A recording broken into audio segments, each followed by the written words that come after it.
The MAGA media world. I woke up today, was scrolling through Twitter, and it was ablaze about January 6th again, which is weird because I feel like every time I'm in a debate and I see that as a very consequential day, what led up to that, Trump's lies, how he's trying to overturn an election, what it proved about his respect or lack thereof for our Constitution, the fact that people would get violent on the behalf of lies about our election, try to block the people's transparency, right? So I bring it up a lot in political debates, and often the response from supporters of Trump is, oh my gosh, are you kidding me? It was so long ago, January 6th. I was on a peers panel one time. One of the panelists said, you're so obsessed with January 6th. But then they always bring it up, but they just want to bring it up when they have a new conspiracy about it. And that brings us to Marjorie Taylor Greene. I'll show you a post she sent out and then a little resurfaced video of her that proves just how absurd what she's saying is. So here's the post. And I'll tell you where she's getting this from, and it's insane. January 6th was a Fedsurrection, like the feds. Fedsurrection. I said it on January 6th while it was happening.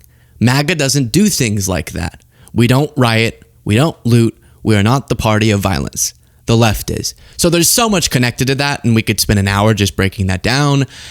It's dangerous for her to lie about political violence and pretend like it doesn't happen from different political ideologies, including from right-wing ideologies as well. And all of the stats and all of that about how we properly understand this issue. But we've gone through that a bunch recently. More what I want to focus on. And okay, one other thing, saying the whole left is the party of violence is just a dangerous statement to make. But most detached from reality is in 2025, she's still saying that it was a Fedsurrection. So where is she getting this from? Then we'll look back at the video that I think is very embarrassing for her. But there was some reporting from these right-wing outlets. You can see here, John Solomon saying FBI bombshell, 274 agents sent to the Capitol for January 6th. Many later complained they were political pawns. And then all over you can even see U.S. senators. I guess do I have the post? Where's the post? Okay, Mike Lee was going, wow, they hid this for so long. And all over right-wing Twitter, it was like, see, they had undercover, because this was the theory for a while from them, undercover FBI agents posing as Trump supporters and riling up the crowd and attacking the Capitol. How that comports with the people should be pardoned who did attack the Capitol? Mike Lee said this information was withheld from the American people by the democratically led January 6th committee and FBI Director Christopher Wray for over 5 years. And it was saying the FBI has acknowledged it had 275 plainclothes agents in the massive crowds on January 6th. So what they're trying to stimulate here, which is what Marjorie Taylor Greene was referencing, was that you had all of these 276 FBI agents in the crowd, and they were the ones really getting people to attack. And it was a planned operation to attack the Capitol. Why? I've asked them. And you get very different reactions. I was just recently in debate with Trump supporter who said to stop Mike Pence from rejecting the certification. But I said Pence made clear beforehand he wasn't going to reject the certification. Said, yeah, but that's not they found out he was going to, so then they coordinated. But why he wouldn't just reject it after January 6th, I don't know. Well, that stopped him, but it was to make Trump supporters look bad. You hear different things. It's very incoherent. And then they, in the second breath, go, and also I'm so happy that the people who attacked the Capitol are pardoned. Wait, but were those feds? No, but they were coerced into it. I don't know how you get coerced into beating a police officer, but by the feds because, see, boom, bombshell, look at this document. They're all posting this document. Look at this document. It proves 274. I'm just going to leave you hanging as to what the real answer is, why they're being silly, for the fun of it, to remind ourselves of, before getting to the real notable Marjorie clip, that this has been something, as she referenced, she's been falsely claiming for a long time. Then January 6th happened. It shocked me. I had no idea. I just couldn't imagine.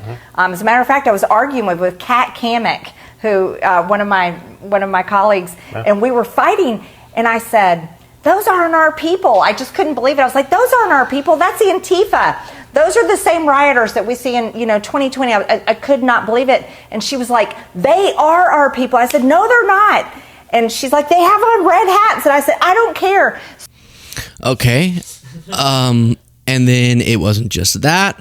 Real honest, I'm always honest about it. I was upset that day. I was a brand new member of Congress. I'd worked very hard on objecting to Joe Biden's electoral college votes because I believe that was my role and what I wanted to do, and I believe it was the right thing. I would do it today, I would do it tomorrow. But I was very upset. I never expected anything like that. And when it happened, I thought, this is Antifa, and no one can convince me it was so-called Trump supporters. Right. But and we know that. But also the Trump supporters who did are patriots and should get pardoned. But they weren't Trump supporters, but they were, and they. Oh, I did have the Mike Lee tweet. Oh, look at this, guys.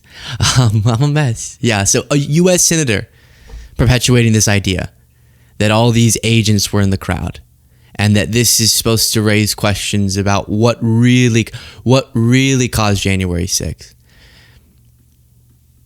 And then this is the clip I keep referencing. Because, yeah, who could have possibly given these Trump supporters the idea that they should do anything to stop the peaceful transfer of power? We can't allow this just to be gone, just to let it go. You can't allow it to just transfer power peacefully like Joe Biden wants and allow him to become our president, because he did not win this election. It's being stolen. And so it was right before January 6th. Who could have? I love how she's like, why would Trump supporters? So you want me to believe this was not Antifa? Okay, well then tell me this. Why would Trump supporters think that they should stop the peaceful transfer of power violently? I don't know. Maybe they watched your Twitter video, Marjorie, where you said we can't allow it to peacefully transfer. You said it. It's so crazy. That's a real clip. It's crazy. Okay, so John Solomon posting that. And as so often is the case, I just did this segment on the bonus show. By the way, make sure you subscribe to this channel and get the bonus show. Subscribe's free. Join button's not free, but it's they call it the best deal in all of politics. Click the join button, you get the members on the bonus show.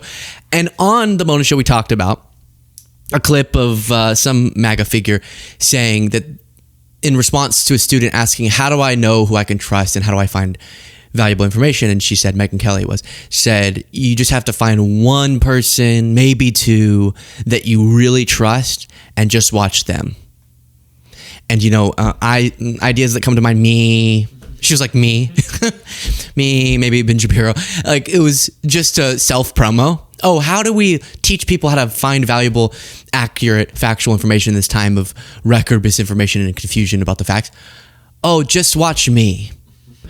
And I pointed out that that's such an absurd solution to give to people, even though that would be self-serving for me to say when I get that question. That's not my solution. And I went on this whole 20-minute explanation as to how what we should be encouraging people to do is to find the relevant evidence themselves.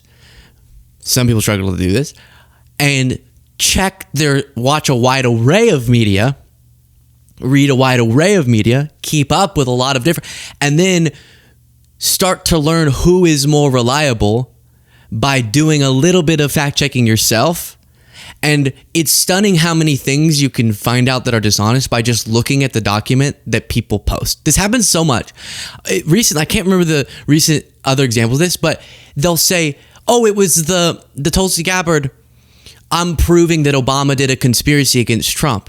And she posts the documents. And all the right-wing accounts are just taking her summary verbatim and going, this is amazing. But then you click on the document that she posted and it disproves what she said.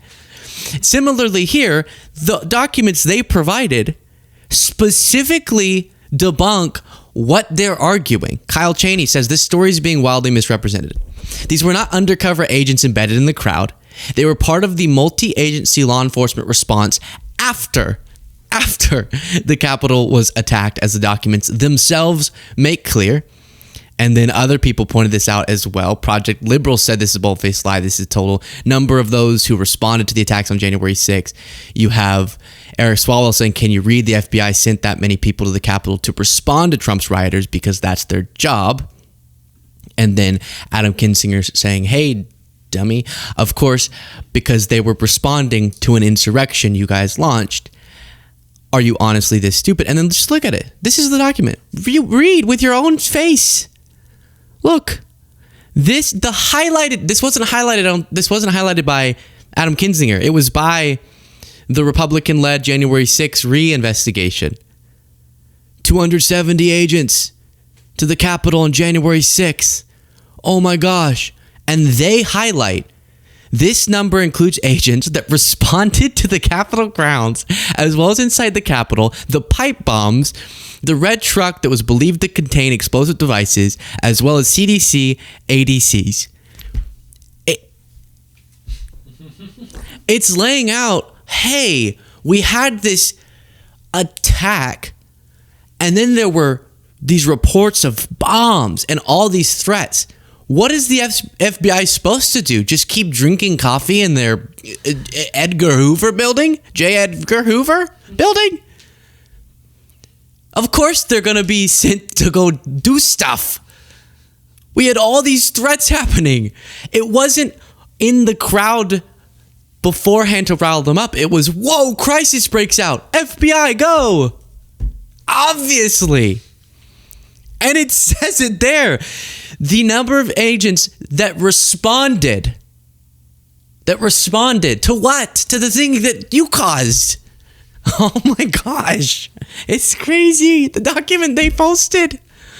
Oh, what the hell? I don't know what we're supposed to do. And I'm sure Megyn Kelly's going to run wild with this. Trust me, I know. And I think that Kyle Cheney also had a good thing on this. In fact, the bombshell here was reported, quote unquote bombshell, by the Inspector General 10 months ago, after the Capitol had been breached on January 6th by rioters, and in response to requests from the USCP, the FBI deployed several hundred special agents and employees to the U.S. Capitol and the surrounding area. Further, at approximately 1 p.m., WFO SABTs deployed to the headquarters of both of the major national political parties after receiving reports of suspected suspicious devices. It's almost, if it weren't so dangerous and dishonest, it's almost impressive how they can get so hyped and motivated based off of nothing. Like, this was already something we knew, and I don't know what they think we should have. I think they would have made a conspiracy. Imagine no FBI personnel responded on January 6th to the threats at the political parties, to the threats all around DC, to Marjorie Greene carrying a bomb. Not really. Do you remember that saga? There's like a photo of her, and people were like, that looks like, or not of her, of someone carrying a bomb. And she was like, and people were saying it looked like Marjorie Taylor Greene, which would be a crazy first act as a new member of Congress. And so the FBI had to go check Marjorie Greene out. And if they hadn't responded to the Capitol grounds either, imagine what MAGA would have said about that. Who gave the directive to freeze the FBI's response, to let the riot get worse? That would have been it. And then, like, rioters start getting prosecuted, and like every single time criminal prosecutions happen, if that person can be an informant, if they can make a little deal to be cooperative and give information on other people, then maybe they can get a better offer from the prosecutors. And then they would point to those people and say they must have been FBI agents. It's just mind-blowing how they're able to distort all this. Yikes.